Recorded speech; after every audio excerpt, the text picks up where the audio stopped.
thank you very much for your service, Josh. Oh my gosh. It's really cool, like, you know, like when I was growing up, I always wanted to be like I always wanted to like kind of go into the military and stuff, especially because, you know, they have the thing about Marines where they say like, you know, Marines are great crayon eaters. So that's what they say. Well, you see, when they do that, that makes them a hero. But when I was a crayon eater, I just got diagnosed with a learning disability.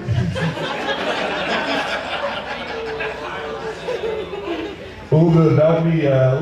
My name is Chris Waldeck. I'm 34 years old. I'm also autistic. And that's exactly the amount of applause I deserve. Thank you for the few people that clapped. If you did clap, thank you for making this not for Make-A-Wish. But no, seriously, that's actually the amount of applause that deserves. Because you see, I'm a little bit different. I want to call the lower end of the spectrum. Because I started out as autistic coach at 28 years old. And some of you are like, whoa, this must be all three asses that walk on stage. That's, I know, on the lower end of the spectrum. But man, I love coming down to Laughlin. It's so much different than Vegas. Honestly, like, no traffic. That's one of the things I absolutely love about being down here so far. Like, seriously, traffic gets so bad in Vegas sometimes that, like, you know, like I live on the south end of town, I have to get to the north end of town. Sometimes it takes, like, there's some days where it's easy, but there's some days where it takes as long as it took Deion Sanders' kid to get drafted.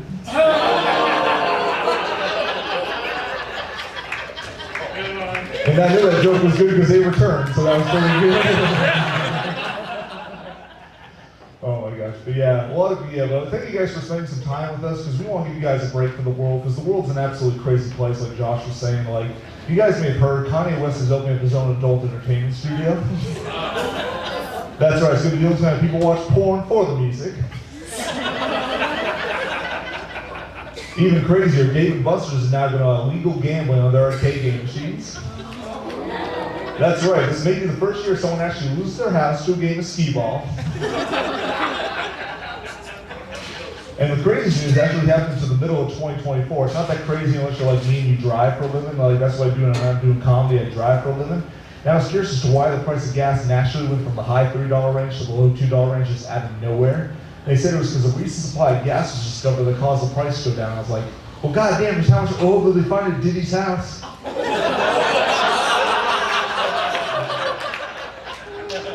Yeah, different kind of drum going there now, if you know what I mean. Oh man, but yeah, I love living in Vegas. I've been living there for about 7 years now. It's a really, really cool place. It's the only place where the tweakers on Fremont Street are more qualified for gold medals than Australian breakdancers. It's the only place where you can be barely making ends meet, but still have $400 to drop off Food Parlay. It is the only city where there's as many advertisements on billboards for personal injury attorneys as there are for pink dildos.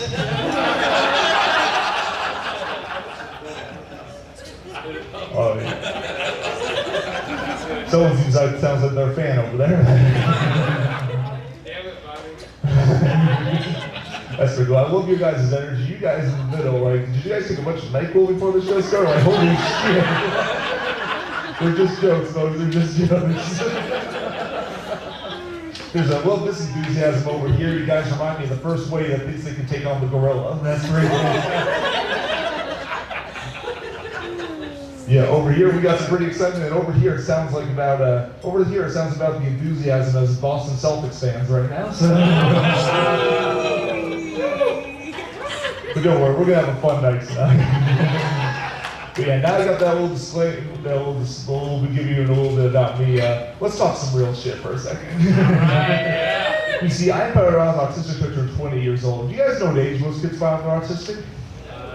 6. I heard 6. Someone said 6. A bunch of people said 2, and they are right. It is 2. It is 2, but. And I found out I turned 28. Yo, what the fuck were my parents doing? Like, I may be autistic, my parents are retarded. It's a delay until you're 6. It's a delay. Oh, yeah. My dad's name is Gerald. So it's safe to say I'm one of Jerry's kids. And now I know there's over 30 who laughed at that joke. You have to excuse my bluntness. I'm very blunt about my autism. We've got what's called old school autism. You see, I was diagnosed by a doctor, not TikTok. Cambridge. Yep, I know I came from my dad's left of that because I just ain't right.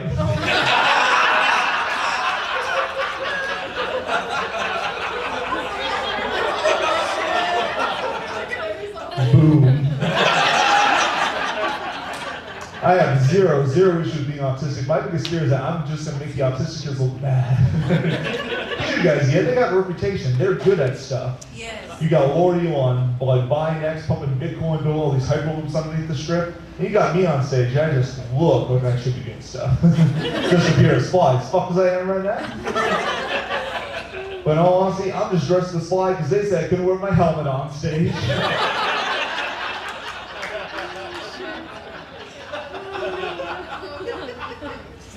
Before I came to Vegas, I grew up in the beautiful state of Florida. I heard it over mixed over there. Let me tell you, you have to admit, it is a beautiful state, but it's also another reason why it took me so long to figure out I was autistic. Because over there I was just called normal. I put gorillas, there's a lot of similarities and a lot of differences between growing up in Florida and growing up in Vegas. For example, some similarities. Drinking driving in Florida and drinking driving in Vegas are both just called driving. And when your food is still in Florida, when your food is still in Vegas, in both places just called DoorDash. And in both places, Florida and Vegas, the people are what called plant-based diets. It's called cocaine. Oh yeah, lots of cocaine in Vegas. There's so much cocaine I'll strip here in Vegas, and the locals hear the bumps on the road. They don't bring construction equipment, they just bring straws.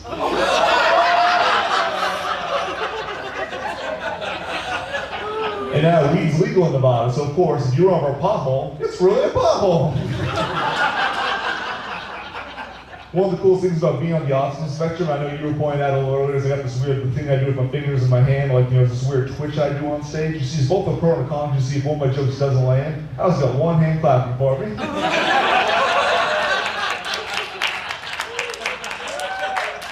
So unfortunately, it makes it very hard for me to talk to women because, well,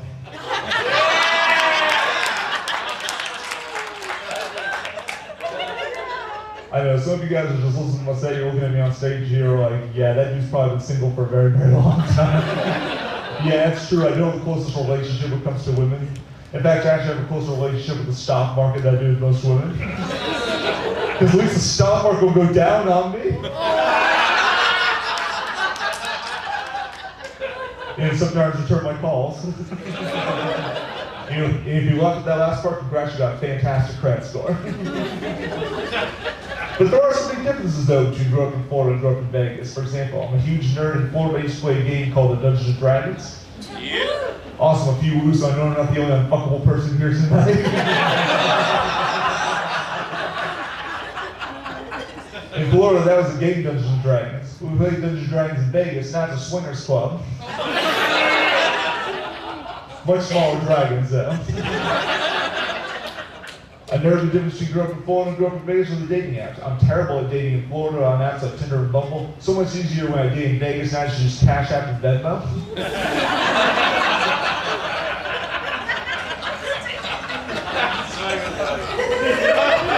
I appreciate that, sir. Thank you very much.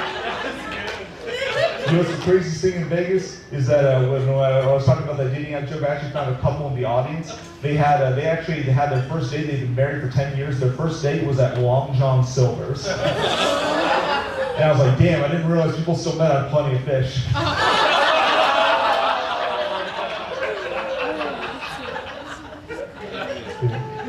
I know the difference between growing up in Florida and growing up in Vegas are how they treat the strip clubs. For example, if you go to a strip club in Vegas, you're usually seeing adult film stars who are the headliners on stage.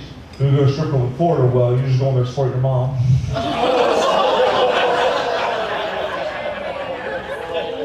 I'm just messing with you. You think I go to a strip club to support my mom? She's not hot enough. I just go for my sister. Oh, give me a break, it's the South, guys. Come on. Before I came to Vegas, I made a pit stop in the beautiful state of Texas. I was doing consulting work for them a little bit before I decided to go to Vegas to pursue stand-up comedy. And when my friends found out, my Texas friends found out I was leaving, they were like, oh man, Chris, don't go to Vegas. It always builds up your high hopes and your confidence, and then just crushes it at the end. I was like, but why are you telling me this, man? You're a Cowboys fan. We got some Texans in the audience here tonight. Awesome. If you guys, let me tell you, I got nothing against the state of Texas, especially since you guys are open carry. But and I won't roast you guys too much because I know that you guys just banned Pornhub, and then you're about to ban marijuana too. That's like the only way you can cope with the Cowboys. So.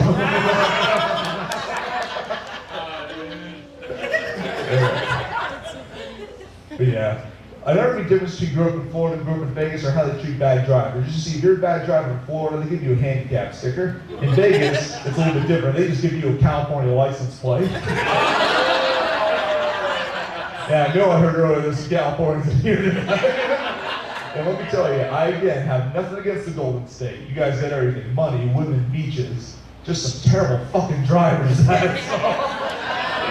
Like, I don't understand how California's a state where Google and Apple Maps come from, but they drive every day like they're still lost on MapQuest. I actually drove someone from California to Vegas because a lot of people are moving from Cali to Vegas, and I was asked her, I was like, hey, what brings you to town? She was like, I came to Vegas because the crime's just so much different over here. And I was like, man, you know we're robbing Oakland too. Oh, a few people got that joke. They're like, no one else over here did. All right, let me explain, guys. Oakland A's are now the Vegas A's. Oakland Raiders are now the Vegas Raiders. Oh, come on, I'm supposed to be a slow one up here. Jesus.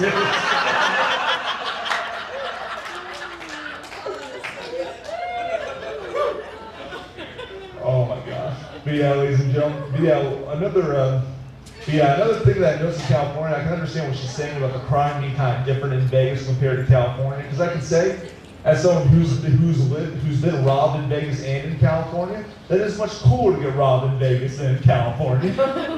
Let me explain. When I got robbed on the Strip, and they asked me who my assailant was, I was like, it was Optimus Prime. But when I was in LA and California, they asked me to describe my assailant. I was like, well, he was wearing Lululemon.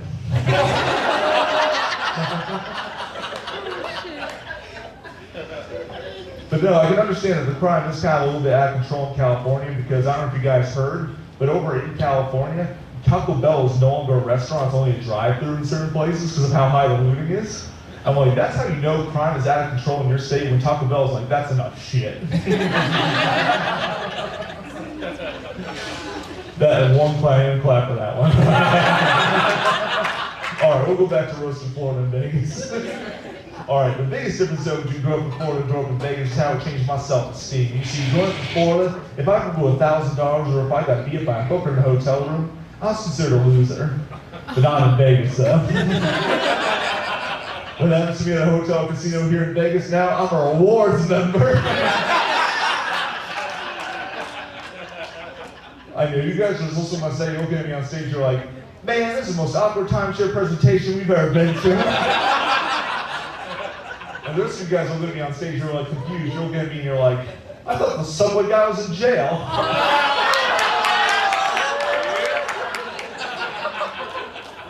Well, I can't promise you another subway guy.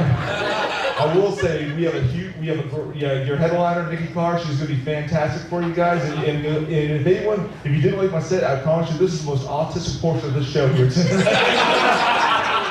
If there was any more autism, it wouldn't be a comedy show, it'd just be a telethon. So, thank you so much for coming out. Keep it going for your host, Dr.